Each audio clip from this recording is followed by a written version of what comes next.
Hi, welcome to Studio Stories. We are going to prepare this piece of wood for gilding. I've already applied one coat of this quick set gilding size as a primer coat. Let that dry thoroughly, and then now we're going to apply it again. Very importantly, this tends to get chunky, especially if you've had it for a little while. So you take the bottom of a nylon, and you definitely have got to strain your adhesive through the nylon. Wearing gloves is key, and that way you won't have any weird chunks.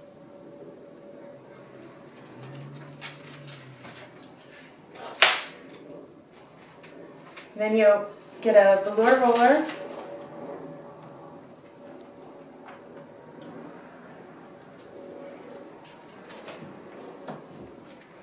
First thing I do is I try to get all my edges to make sure I get a nice even coat, because you're going to have to hit it again with a brush afterwards. I'm planning on gilding this edge, and so that's why I have to make sure that the primer adhesive, I'm using this adhesive as a primer and an adhesive, because if I want to show some of the wood through distressing, it's possible. With all velour rolling, you want to roll it into itself. You want to make sure it has a little bit of a self-settling, but then there's a little bit of bumps that happen. And so after you roll it completely out, you want to make sure it goes on very even. With gilding, it has a setup time where you only have an open gilding time of 1 to 3 hours. Because we're in Hawaii, that is usually a half hour to an hour sometimes, depending on our humidity levels. You want to be in a controlled, clean environment. And then after you get it on real nice and even, that's not going to be enough. You want a nice brush.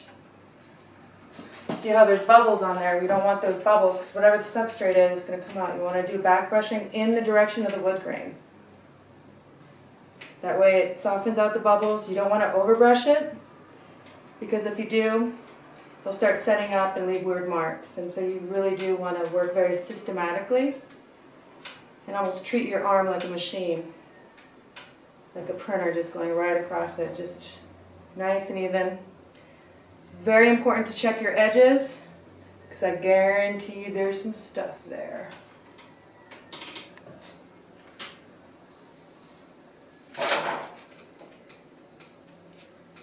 And then you want to look at it at an angle to make sure that you don't have any holidays or areas where you miss, because if you do, sometimes I'll go over it one more time just to make sure.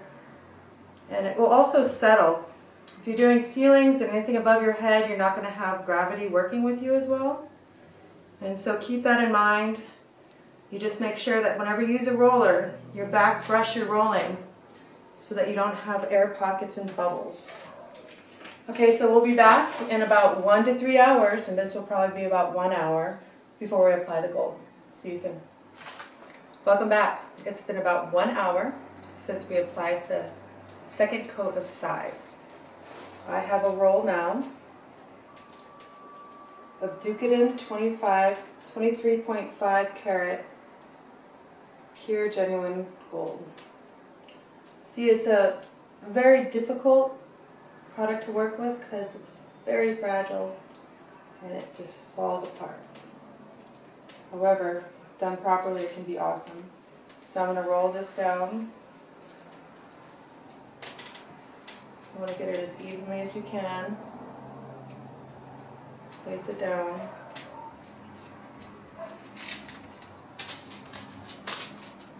Just keep moving, because you do have a limited size issue with this. And yes, it can be very tricky to work with at times. Sometimes you can pull it off itself, but this is not allowing that to happen right now, so we're just going to go back to the original.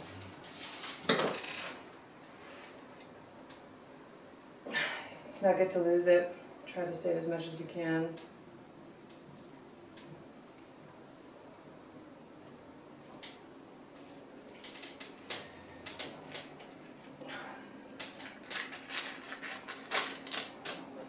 And if you can get it set up right, you can roll it onto itself, such as this.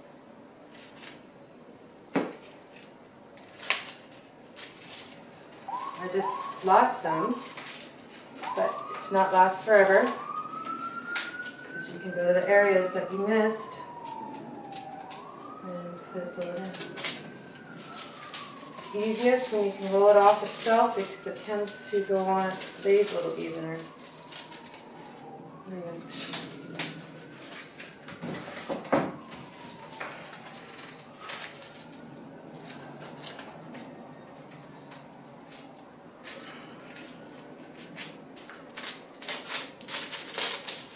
Sometimes it's easier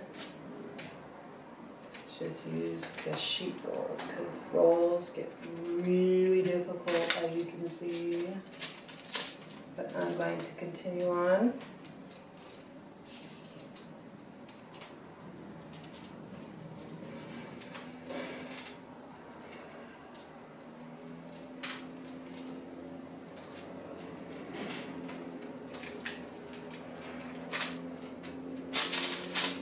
This is not an ideal situation, as you can see, but you need to see the differences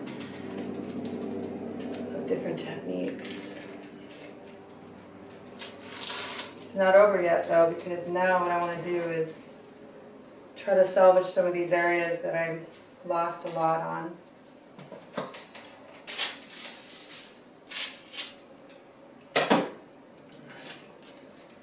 Because this is such expensive material, you do want to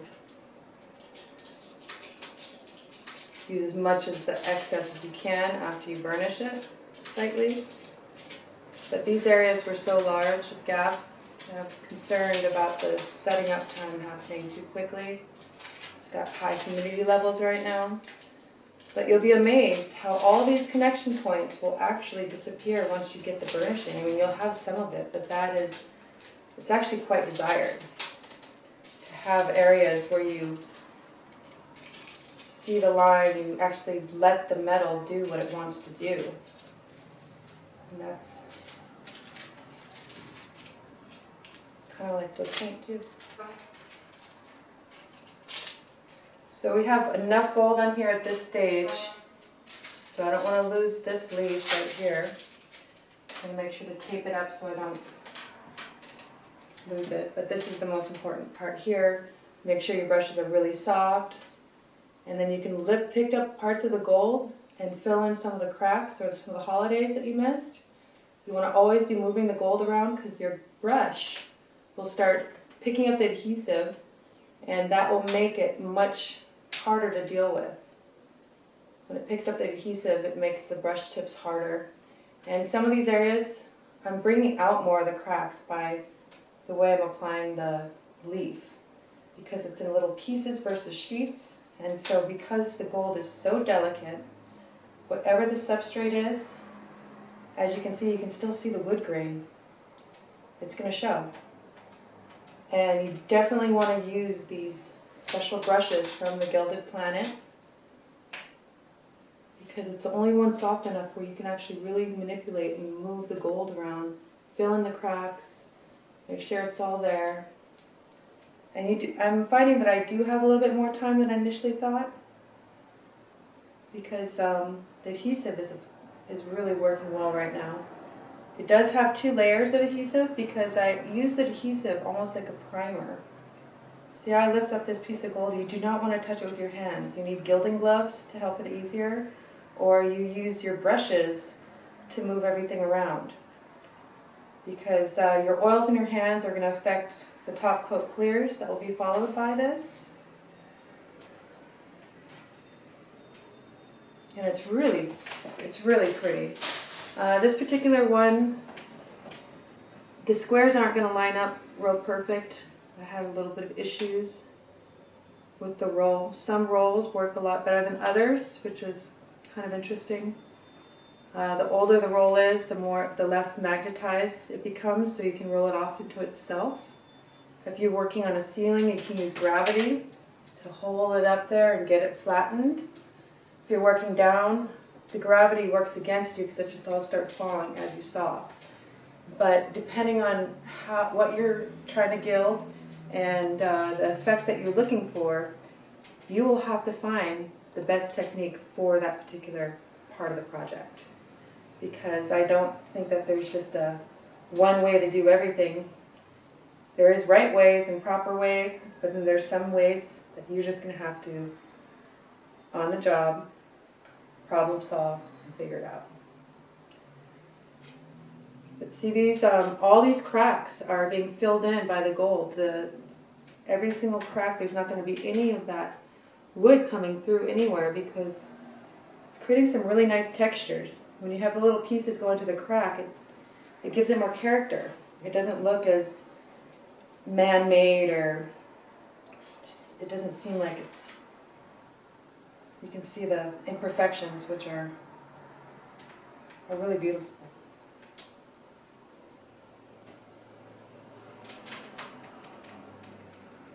This is really important to make sure that you are very well aware of what's happening at this stage, because once it sets up all the way, you're not going to be able to get back into it. This is a really nice brush. It's a single strand. It's for like the connection points. You pull this out onto the connection points, and I'll make it a lot more flush. And any folds or cracks. See, this already has a little adhesive on here, and so it's starting to get harder, and if I start noticing that it's creating scratch marks, I will no longer use it, and I will only stick to this brush because it picked up a little of the adhesive. I did gild on some canvases recently, and I was frustrated with the texture of the canvas because it affected the glazing techniques of the finished painting that I was trying to achieve. And so I like gilding on wood because sometimes if you want to distress it, you can take little sandpapers and things and pull it out, and only little pieces of gold go into the wood grain, which is really beautiful. And it's a nice distressed look, especially for antiquing, or if you want to have that something not quite so shiny. So here we have the surface.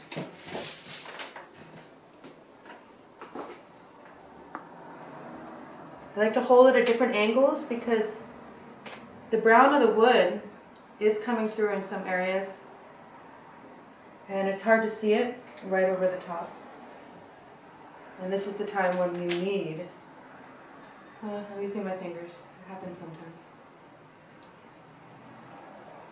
If I had gilding gloves on, this wouldn't matter. I highly recommend gilding gloves.